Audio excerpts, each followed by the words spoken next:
ಮೊನ್ನೆ ರೀಸೆಂಟಾಗಿ ನಾನು ರಮ್ಯಾ ಅವ್ರ ವಿಷಯದಲ್ಲಿ ನಿಜವಾದ ಫ್ಯಾನ್ ಪೇಜಿಂದ ಬರ್ತಾ ಇದೆ ಅಂತ ಹೇಳಿದಾಗ ಯಾರೇ ಆಗಲಿ ಶಿಕ್ಷೆ ಆಗಲೇಬೇಕು ಅವ್ರಿಗೆ.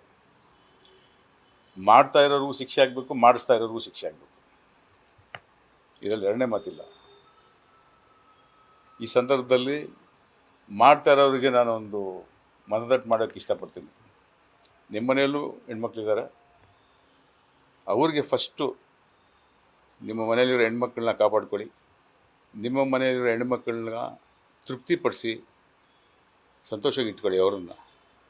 ನೀವು ಬೇರೆ ಹೆಣ್ಮಕ್ಳನ್ನ ಬೈಯೋದು ಇಲ್ಲ ತೃಪ್ತಿಪಡಿಸೋದ್ರ ಬದಲು ನಿಮ್ಮ ಮನೆಯವ್ರಿಗೆ ಫಸ್ಟು ಅವ್ರನ್ನ ತೃಪ್ತಿಪಡಿಸಿ. ನೀವು ಬೈತೀರಲ್ಲ, ಆ ಬೈಗಳಲ್ಲಿ ಎಷ್ಟೋ ಅರ್ಥ ಇದೆ, ಅದು ನಿಮ್ಮ ಮನೆಯವ್ರಿಗೂ ಅನ್ವಯಿಸುತ್ತೆ. ಫಸ್ಟು ನಿಮ್ಮ ಮನೆಯವ್ರನ್ನ ತೃಪ್ತಿಪಡಿಸಿ ಸಂತೋಷವಾಗಿ ಇಟ್ಕೊಳ್ಳಿ.